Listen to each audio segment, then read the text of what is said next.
Well अब थोड़ी बहुत ना मुश्किल मुश्किल चीज़ें समझनी है। अब ये है कि हमारे पास याद रखना कि कैल्शियम के चैनल्स जो हैं वो भी रोल प्ले करते हैं सेक्शन पोटेंशियल के अंदर, लेकिन वो किसके अंदर रोल प्ले करते हैं? वो कार्डियक और स्मूथ मसल के अंदर रोल प्ले करते हैं। ठीक है। अब वो क्या होते हैं कि हमारे पास कैल्शियम की दो तरीके के चैनल्स होते हैं, एक होता है पैसिव चैनल और एक होता है एक्टिव चैनल। एक्टिव चैनल कहाँ होता है? एक्टिव चैनल हमारे पास है ना सार्कोप्लाज्मिक एंडोप्लाज्मिक रेटिकुलम की मेम्ब्रेन पे लगा होता है और हमारे पास जो सेल की मेम्ब्रेन है उसके ऊपर लगा होता है। हमें पता है कि कैल्शियम की कंसंट्रेशन बहुत ज़्यादा होती है ऑन द ECF और बहुत कम होती है इनसाइड द ICF। ठीक है। अब हम क्या रखते हैं कि जैसे हमारे पास अगर हम इसका एक्टिव वाला रोल देखें कि एक्टिव में कब ऑपरेट होता है, कि जब हमारे पास कॉन्ट्रैक्शन हो रही होती है तो उस दौरान क्या होता है कि साइटोसोल के अंदर कैल्शियम की कंसंट्रेशन होती है। ठीक है। अब हम क्या करते हैं कि उसकी कंसंट्रेशन को कम करा देते हैं। तो क्या होता है कि हमारे पास सेल मेम्ब्रेन के ऊपर जो कैल्शियम के पंप लगे होते हैं वो उसको बाहर की तरफ खींच देते हैं जहाँ पे पहले इसकी कंसंट्रेशन ज़्यादा है। ठीक है। तो उसको खींच देते हैं वहाँ पर, मतलब अंदर से बाहर भेज देते हैं और बाहर पहले इसकी कंसंट्रेशन ज़्यादा होती है तो वहाँ पर ये एक्टिव वाला कैल्शियम पंप ऑपरेट होता है। साथ साथ में सार्कोप्लाज्मिक एंडोप्लाज्मिक रेटिकुलम के अंदर पहले ही बहुत ज़्यादा कैल्शियम आयंस होते हैं, थोड़े मोटे उसमें छोड़े हुए होते हैं साइटोसोल के अंदर फॉर कंट्रैक्शन, वो उनको भी दोबारा अपने अंदर ले लेता है, तो from low concentration to high concentration ले लेता है। तो ये भी हमारे पास एक्टिव पंप है। अब इसका पैसिव पंप जो है ना वो हमारे पास इंपॉर्टेंट है इन एक्शन पोटेंशियल। अब पैसिव पंप जो होता है ये हमारे पास स्मूथ मसल और कार्डिक मसल्स के अंदर होता है। ये क्या करता है कि ये भी हमारे पास जैसे ही -65 पे आएगी बारी तो ये खुल जाएगा और ये हमारे पास क्या करेगा कि अलाउ कर देगा कैल्शियम आयंस को अंदर आने के लिए। ठीक है। और ये भी हमारे पास जो होता है ये अलाउ करता रहता है कि हमारे पास आए आए आइंस आए आए, लेकिन ये हमारे पास इसको बंद होना होता है +0 पे, लेकिन ये ढीठ बहुत देर से बंद होता है। ये हमारे पास बंद होता है +35 पे जाके, जिसकी वजह से हमारे पास क्या होता है कि प्लेटू फॉर्मेशन बनती है। यानी कि फ़ौरन हमारे पास डीपोलराइजेशन के बाद रीपोलराइजेशन नहीं हो जाती, थोड़ा सा टाइम लगता है, थोड़ा सा डिले होता है। और वी कैन से कि कैल्शियम की पंप की वजह से हमारे पास डिलेड डीपोलराइजेशन हो जाती है। ठीक है।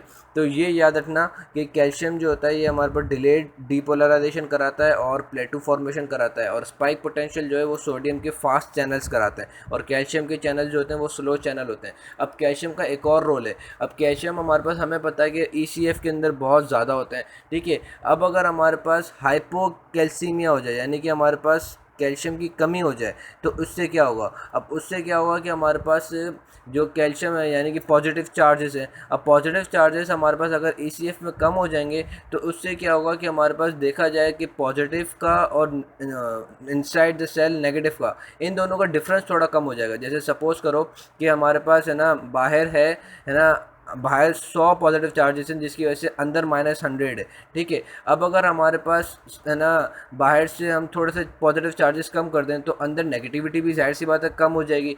तो इससे क्या होगा कि हमारे पास जो -90 से सपोज कर लो कि हमने ना -80 तक आ गया।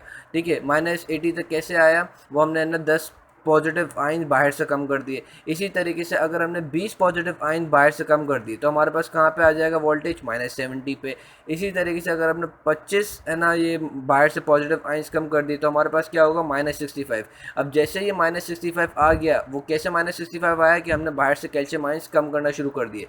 अब जैसे -65 आ गए तो जो जो सोडियम के एक्टिव पंप है, वोल्टेज गेटेड सोडियम पंप जो है, वोल्टेज गेटेड सोडियम पंप, वो क्या होंगे? वो खुल जाएंगे। तो इससे क्या हुआ कि हमने देखा कि हाइपोकैल्सीमिया से हमारे पास क्या हो रहा है कि हमारे पास एक्साइटेबिलिटी बढ़ रही है। एक्साइटेबिलिटी यानी कि मेम्ब्रेन का कंडक्टिंग पावर जो है वो बढ़ रहा है। हमें कम स्टिमुलस पे हमारे पास मसल जो है वो एक्साइट हो जाएगा, या मेम्ब्रेन जो है हमारी वो एक्साइट हो जाएगी। तो याद रखना कि हाइपोकैल्सीमिया यानी कि हम बाहर पॉजिटिव चार्जेस कम कर रहे हैं जिसकी वजह से मेम्ब्रेन को हम कम स्टिमुलस के ऊपर है ना एक्साइट करवा दें, तो इससे क्या होता है कि हमारे पास एक्साइटेबिलिटी बढ़ जाती है और साथ साथ में क्या होता है कि टेक्निक कॉन्ट्रैक्शन भी हो जाती है। नेक्स्ट थिंग है वो है हाइपर कैलीमिया, और है ना हाइपर कैलीमिया उसको हम क्या कहते हैं कि सब more potassium ions outside the membrane, यानी कि ECF के अंदर हमारे पास बहुत ज़्यादा पोटेशियम आइंस आ जाएं जो कि हमारे पास हाइपर पोलराइजेशन स्टेट है। अब देखो अगर हमारे पास बाहर बहुत ज़्यादा पोटेशियम आइंस आ जाते हैं, यानी कि नेगेटिविटी हमारे पास बाहर बहुत ज़्यादा आ रही है।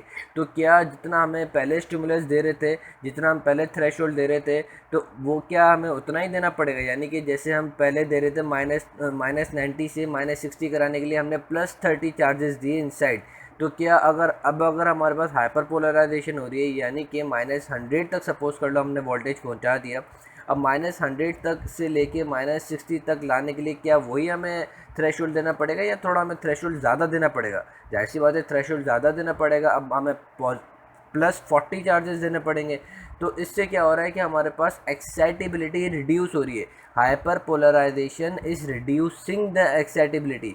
और हाइपो है ना, और हाइपो इसको हम बोलेंगे कि हाइपोकैल्सीमिया या हाइपोकैलेमिया, ये हमारे पास क्या कराते हैं, ये हमारे पास एक्साइटेबिलिटी को इंक्रीज़ करा देते हैं। ये कैसे एक्साइटेबिलिटी को इंक्रीज़ कराते हैं कि हम बाहर पॉजिटिव चार्जेस कम कर देते हैं, तो इससे क्या होता है कि हमारे पास डिफरेंस कम हो जाता है और कम स्टिमुलस में हमारा काम हो जाता है। ठीक है, तो ये चीज़ याद रखना कि अगर पोटेशियम आयन बहुत ज़्यादा बाहर हो जाते हैं तो इससे क्या होगा कि एक्साइटेबिलिटी कम हो जाएगी। And same holds for calcium ions कि अगर हमारे पास कैल्शियम आयंस बाहर बहुत ज़्यादा बढ़ जाएंगे तो एक्साइटेबिलिटी कम हो जाएगी। अगर कैल्शियम आयंस कम हो जाएंगे और पोटेशियम आयंस कम हो जाएंगे तो हमारे पास एक्साइटेबिलिटी इंक्रीज़ हो जाएगी। अब ये एक्साइटेबिलिटी क्यों इंक्रीज़ हो रही है कि हमें ना लेस थ्रेशोल्ड के अंदर ही ये सब थ्रेशोल्ड भी जो होगा वो भी इनफ होगा कि हमारे पास ये पोलराइजेशन या एक्शन पोटेंशियल को ट्रैवल करवा दे।